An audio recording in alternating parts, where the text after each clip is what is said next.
अस्सलाम वालेकुम। उम्मीद है आप सब बिल्कुल ठीक ठाक होंगे, खैरियत से होंगे। माय नेम इज़ आसिफा शहजादी और आज हम बात करेंगे 8 फरवरी के बारे में। इलेक्शन डे कैसा गुजरा, क्या हुआ क्या नहीं हुआ, और साथ साथ मैं इंशाल्लाह यहाँ पे लगा दूंगी, आप देखेंगे कि क्या होता रहा। अच्छा, वैसे 8 फरवरी नहीं, इससे पहले से काफ़ी काम शुरू हो गए थे।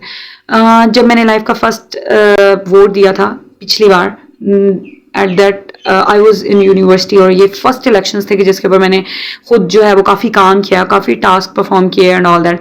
महीना डेढ़ पहले से ना बहुत सारी चीज़ें शुरू हो गई थी, कॉर्नर मीटिंग्स बेतहाशा और डिफरेंट मीटिंग्स इलेक्शंस को लेके ही, और कैसे आपने इलेक्शन कंपेन करनी एंड ऑल दैट, काफ़ी टास्क थे। तो लेकिन जब इलेक्शन वाले दिनों में ये टास्क मिला कि आपने as a polling agent different लोगों की ड्यूटीज़ लगानी है, तो मुझे नहीं एक्सपीरियंस था कि भाई ये टफ टास्क हो सकता है। मुझे लगा कि यार क्या है, ड्यूटीज़ लगानी है, बहुत सारे लोगों को रिस्पॉन्सिबिलिटी मिलेगी एंड बस वो अपना फॉर्म वगैरह लेंगे, सब कुछ समझा दिया जाएगा तो बस। लेकिन ये भी एक बहुत ही ना डिफरेंट एक्सपीरियंस था मेरे लिए, क्योंकि लोग जो है ना, मुझे तो लगता है कि जब आपने कोई चीज़ कह दी, आप कह रहे हैं कि भाई मैं ये कर लूँगा तो कर लूँगा, लेकिन इस तरह नहीं होता। इतना कुछ सुनने को मिला, जलील हो गया हम तो, ये हो गया, हमने इतना काम किया, हमने ये किया, आपने कहा था तो हम गए, तो ये हुआ था वो हुआ था।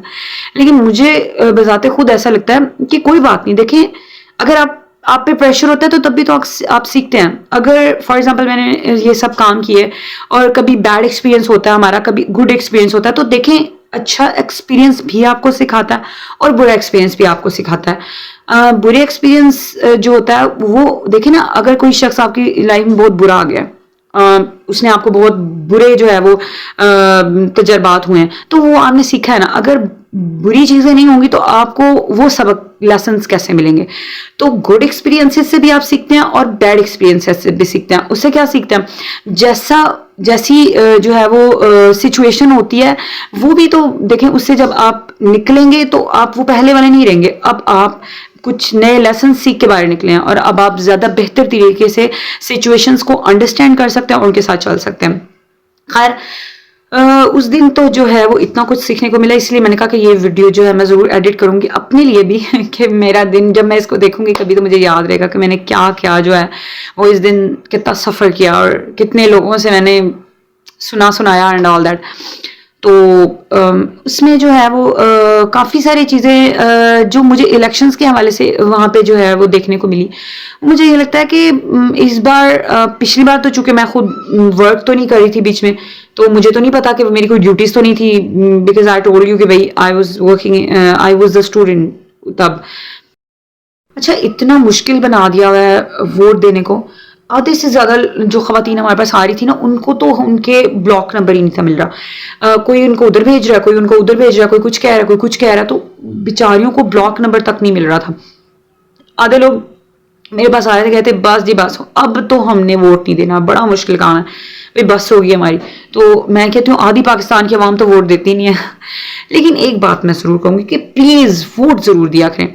आप जब वोट नहीं ना देते हैं तो यकीन करें, मैं कहती हूँ धांधली यहीं से होती है। जब आप वोट नहीं देंगे तो क्या होगा, जो आपके वो ID कार्ड वहाँ जहाँ पे लिखा हुआ है आपका, जो आपका वोट तो डाला जाएगा। आपको समझनी चाहिए मैं क्या कह रही हूँ। मतलब आप वोट नहीं दोगे, मैं कहती हूँ उठें, घर से बाहर निकलें और अपनी मर्जी से वोट दें। अगर आप अपनी मर्जी से वोट नहीं देंगे तो आपका वोट तो कास्ट होगा, लेकिन आपकी मर्जी वाला नहीं होगा, वो समझ किसी और की मर्जी वाला होगा। तो यहीं से तो धांधली स्टार्ट होती है ना। अब अगर एक जगह पे 1000 लोगों का वोट बनता है किसी पोलिंग स्टेशन पे, तो वहां पे 500 लोग वोट देते हैं, तो बाकी 500 किधर गया? बाकी 500 भी वोट तो कास्ट होता है, अपनी मर्जी के ठप्पे लगते हैं वहां पे। सो काइंडली पाकिस्तानी अवाम वोट जरूर दिया करें। कैन यू बिलीव कि जहाँ पे मेरी ड्यूटी थी वहां पे तकरीबन 20 का स्टाफ था और 20 में से मैं अकेली वाहिद बंदा थी जिसने वोट दिया था। मैंने कहा कि ड्यूटी जाए सो जाए, मैंने वोट ज़रूर देना। और मैंने कहा सबसे पहले मैं 8 बजे पोलिंग स्टेशन का टाइम स्टार्ट होता है, 8 बजे जाके मैंने पहले अपना, जहाँ पे मेरा वोट बना हुआ था, मैंने जाके अपना वोट दिया और फिर मैं अपनी ड्यूटी पे गई हूँ। तो मैं जहाँ गई हूँ वहाँ किसी ने वोट नहीं दिया था, तो मैं इतनी हैरान हो रही थी कि कैसे यार। मैंने इतना सबको समझा के, किसी का तो वहीं करीब बनता था, मैंने कहा जाके वोट दे के आए, तो नहीं हमने नहीं देना, छोड़े परे, वोट देने से क्या होगा, वोट देंगे तो क्या होगा, हमारा वोट कौन सा गिना जाना है, हमारे वोट का क्या होगा, हो नहीं तो धांधली, होना तो वो ये जो आर्मी ने चाहना है, होना तो ये जो उसने चाहना है उसने। मैंने कहा जो भी होगा बस आप वोट जरूर दें। बट मैं बड़ी हैरान हूँ कि भाई बड़े बड़े पढ़े लिखे लोग जो है वो वोट नहीं देते हैं। तो सबसे पहले तो वोट ज़रूर देना चाहिए। अच्छा, आप साथ देख रहे होंगे कि बड़ी अच्छी जगह थी वैसे जहाँ पे मेरा बना हुआ था, जहाँ मैंने ड्यूटी करनी थी। बहुत अच्छा स्कूल और सारा इन्वायरमेंट बहुत अच्छा था, स्टाफ भी अच्छा था। लेकिन सबसे ज़्यादा जो है ना वो धड़का तब लगा, बड़ी हैरत हुई जब सारा रिजल्ट बन गया और सब कुछ हो गया। तो फिर आ गई टक टक टक टक टक, आर्मी आ गई। एंड यू कांट बिलीव कि जब आर्मी आई है दिल धक धक धक कर रहा था ऐसे। मैंने कहा, वो साथ कुछ लड़कियां थी, ये क्या कर रही है? मैंने कहा असल गेम तो अब स्टार्ट हुई। तो मेरे दिमाग में वो गाना आ गया, वो कहते नहीं है अभी तो पार्टी शुरू हुई है। मैंने कहा आप जो वोट लेते देते रहे हैं, जो काउंट कर रहे हैं, ये तो वखरी गल है ना, अभी तो पार्टी शुरू हुई है, अब तो असल गेम स्टार्ट हो गई। अस्तगफिरुल्लाह, मेरी किसी और ने गाल सुन ली ना तो शामत ही ना आज। कहते हैं ऐसी बातें करने पे भी जो है वो पकड़ लेते हैं। खैर हमें क्या, मुझे तो कोई डर नहीं लगता। मैं कहती हूँ हक की बात होनी चाहिए, सच की बात होनी चाहिए। मुझे कहे मैं आपके आगे खड़ी होंगी, अगर आप हक की बात के लिए बाहर निकले मैं सबसे आगे होंगी। और जान का क्या है, जान तो जानी जानी है, जान की किसे परवाह है। मतलब मरना तो है ही, एक दिन मैंने मर जाना, हो सकता है अभी मर जाऊं, हो सकता है कल मर जाऊं, हो सकता है 10 साल बाद मर जाऊं।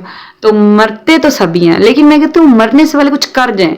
मतलब क्या, मौत से क्या डरना, कोई मुझे सच बोलने पे सजा मिलती तो मिल जाए, तो क्या फर्क पड़ता है। इतनी तो हिम्मत होनी चाहिए। मुझे इससे कोई फर्क नहीं पड़ता, लेकिन बाद में कहती हूँ बात सच्ची होनी चाहिए। जब वहाँ पे बना हमें हमसे ना अच्छा मोबाइल नहीं लिया गया। पहले बताया गया था कि मोबाइल ले लेंगे और सब कुछ, लेकिन मोबाइल नहीं लिया गया।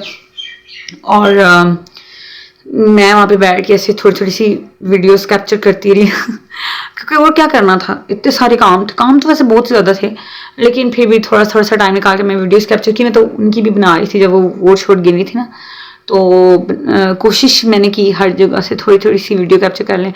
और घर आते आते रात के 10 बज गए। जी, पाकिस्तान के लिए बहुत सारी दुआएं और पाकिस्तान के लोगों के लिए भी बहुत सारी दुआएं।